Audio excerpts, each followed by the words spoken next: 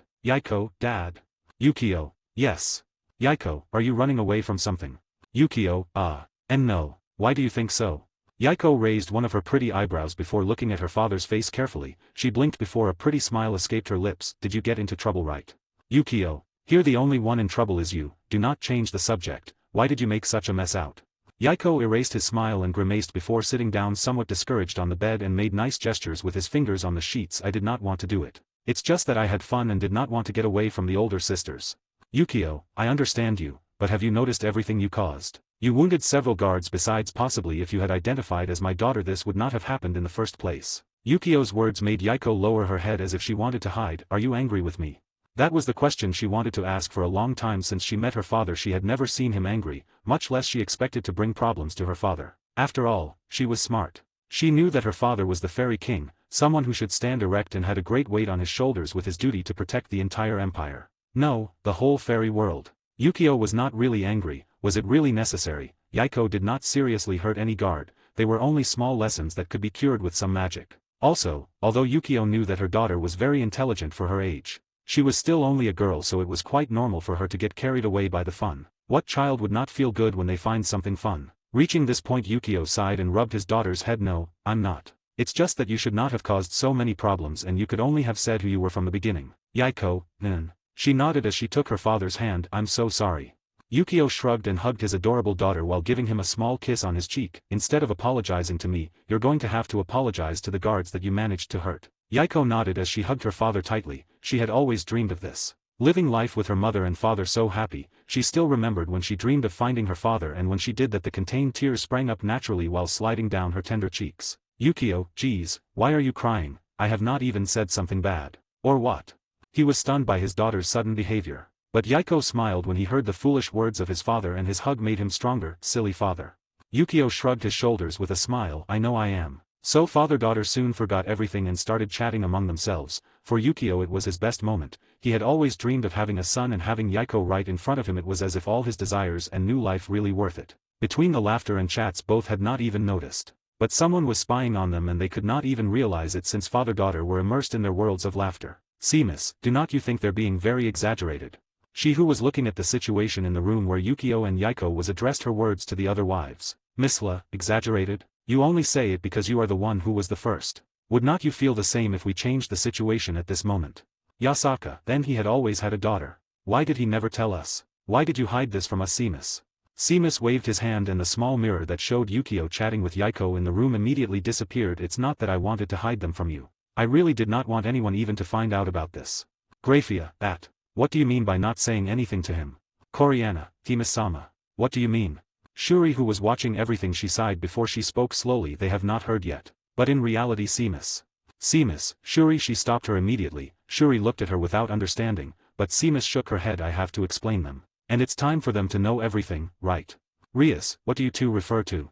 Yasaka, Seamus. Misla, does something happen that we should know? More and more the wives of Yukio became nervous when they noticed the sad expression of Seamus. It was as if she was about to tell them something that would make her life very sad. Kala Warner, who had come for a while with Yukio's wives, was also very stunned. She previously worried that Shuri was going to have a son of Yukio. But it turns out that Yukio had already had a daughter with Seamus. Rasius remained silent looking at the situation, her face had no expression. It hurt a little, but she was not going to fight with the other women since she did not even know if she had a chance with Yukio in the first place. As for Venelana, she was silent. This was not her moment to get involved since this delicate topic should be discussed only among themselves. As soon as Reiko, she did not say anything. She could not be too demanding. She was happy only to receive the love that Yukio was giving her. For her his romance had started and she did not have the right to ask someone like Yukio for a son so easily. She just sat next to her daughter Ravel without saying a word. But Ravel was different. She was very stunned. Did she have a stepsister now? And good, eyes. She had a look of blood in her eyes as if she were thinking of something dangerous. Seamus soon raised his hand with some hesitation, but in the end, he did. I'll show you everything. Memorial recreation. With his words finished, a small vortex was created on the ceiling while they showed the vivid image of a palace. There appeared a young woman, apparently was not older than 20, maybe 18, but that was not important, but it showed everything that was happening in his days. Seamus, what are you doing out here so late?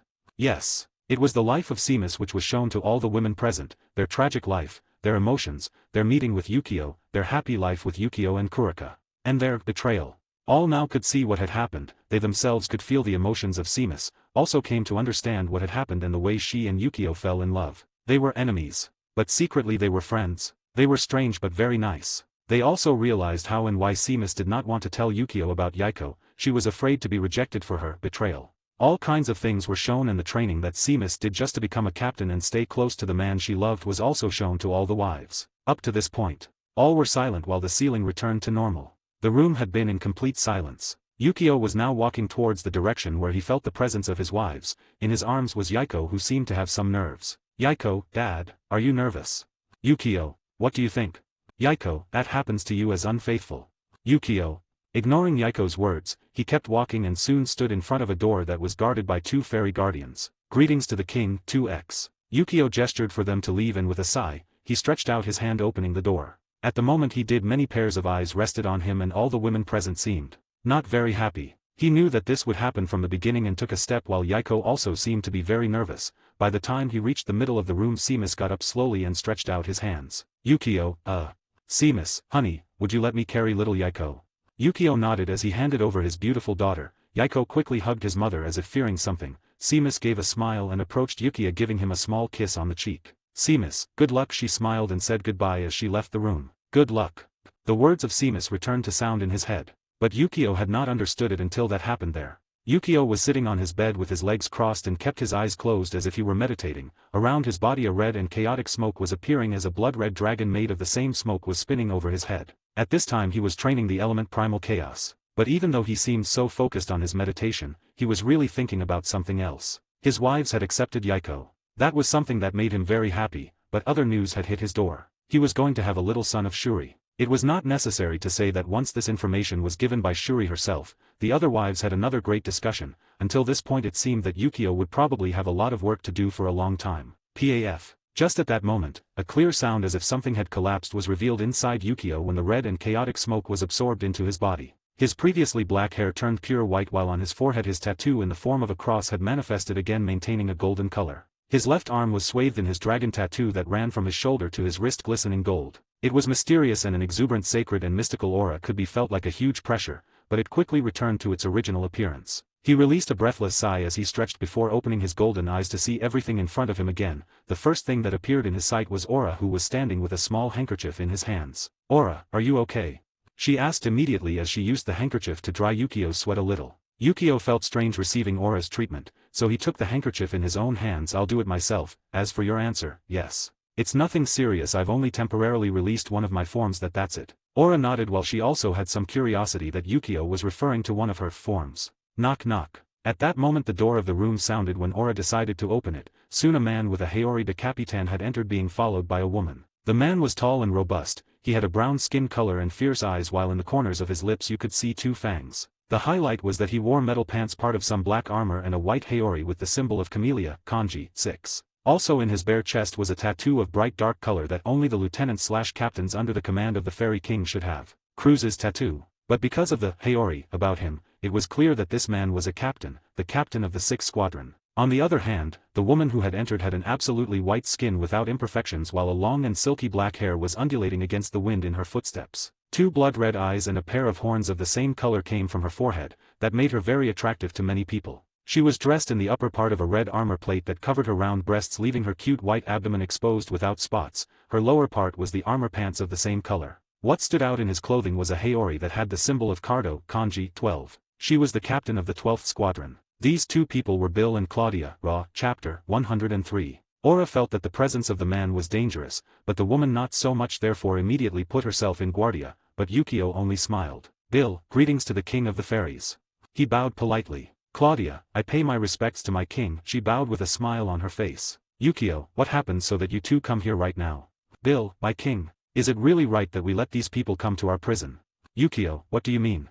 Bill, like you, my king, you should know that our prison is full of enemies, and although these beings are weak, they know that if they come together, they will all be problematic. Would not it be better to reject the faction's request to leave them to see the prisoner Kakabile? Clearly, he knew that a single man could never defeat an army, and although the people of these factions are so weak, it would be different if they decided to try to free the prisoners from Godai prison. There were two types of jail. The first one was the Senteiki, which was where Rasius had previously been locked up, but the place where Kakabile was the Shishin, where the most hated criminals were supposed to be imprisoned. Yukio, I understand your point of view, but even though I do not want to have to take them there, it's really necessary. After all, I need these people to see that our Godai 13 does not lie. With that in mind, they should align with me for what's coming in the future. At the words of his king, Bill nodded because he knew that something ominous was approaching and the war was impossible to avoid. Yukio, foe, you're Claudia, what did you come for? Claudia, who until now had been silent observing Aura, turned her gaze away to look at her king. My apologies, I have come so that the king may take some time in his visit to the Shishin and observe my recent discoveries. Yukio, oh, so you could find the cure for the evil fairies. He was very interested. But Claudia shook her head. No, but I'm close to achieving it. Until now the last test subject could stop being a malignant fairy for about 5 days, but then he died for some kind of reaction. Yukio, I see. I will make sure to take some time off and stop by your laboratory when I visit the Shishin. Claudia smiled animatedly while nodding. In that case, I'll be waiting for you, my king. Bill chuckled at this situation and then both said goodbye, but Bill stopped for a moment. My king. I know I should not get into this, but... Yukio, is something wrong? Bill, no, it's not bad. But it's something. Yukio, something? Bill gave Claudia a look as if he was trying to find help, but Claudia had her face very red all of a sudden as she sniffed the air as if something delicious was present. Unable to receive help, Bill also directed a look at Aura, but apparently Aura could not catch anything. Maybe it was that Bill was actually a werewolf whose senses of smell were very abnormal. And of course, Claudia, who was a serpent demoniac. Bill sighed. Sir, I should try to remove the repelling odors on you. It would be somewhat catastrophic if little Miss Yaiko smelled that kind of smell on the body of her father. Before Yukio could say anything, Bill and Claudia had literally run out of the room while leaving Aura somewhat dazed. Yukio blinked in shock while his face showed a grimace. Aura took the small handkerchief with which she had wiped Yukio's sweat previously and out of curiosity she gave him a sniff. Instantly the room was silent while Yukio tried to look normal and headed towards the bathroom of the room. Aura, she remained motionless while her beautiful face turned super red, and unconsciously she left the handkerchief on the table while sitting on the nearby sofa. Yukio had not paid attention before. But it was true. In front of the nose of a dragon or a werewolf was quite obvious that the smell of mating previous would be noticed at first sight. Yukio, I'm really going to complain now. As if his words were a detonator, Yukio's wives felt a slight chill on their backs, but they knew what he was about and laughed nervously. The next morning Yukio was gathered in front of each faction leader, were the Formus, the Olympian gods, Asgardians, Japanese and 2 Chinese, Debils, wolves, angels, fallen angels and dragons. There were also some vampires who managed to save themselves and of course the yokai, but the yokai were really only there to see the act of their new faction leader. They proudly wore emblems of Godai 13 on their breasts, showing it as if it were a treasure, but their actions obviously worked since many pairs of eyes looked at the yokai as if they did not want to find problems with them. Among the crowd, the Olympic goddesses seemed to want to hide and they had no courage to show themselves to the fairy king. That was until a little girl quickly crashed into the bulging chest of Athena, big sister. Athena, you're still running. Yaiko, why are you hiding? You made it hard for me to find you right now.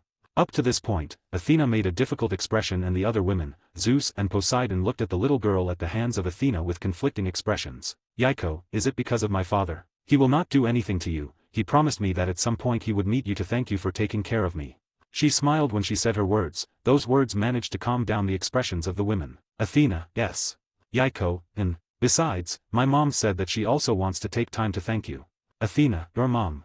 She felt curious. Not only her, even the other goddesses and including Apollo, Zeus, Poseidon, and Ares who were nearby looked at her to know who her mother was. Yaiko, yes, it's her, the one that is there with my father. She pointed to the address where Yukio was standing while talking to a beautiful woman. She was Seamus. At the moment when the goddesses and Olympian gods realized that the mother of this little girl was really that powerful woman, their heads felt very cold as if fear invaded them involuntarily. Artemis. She is his mother. Hera, thank you.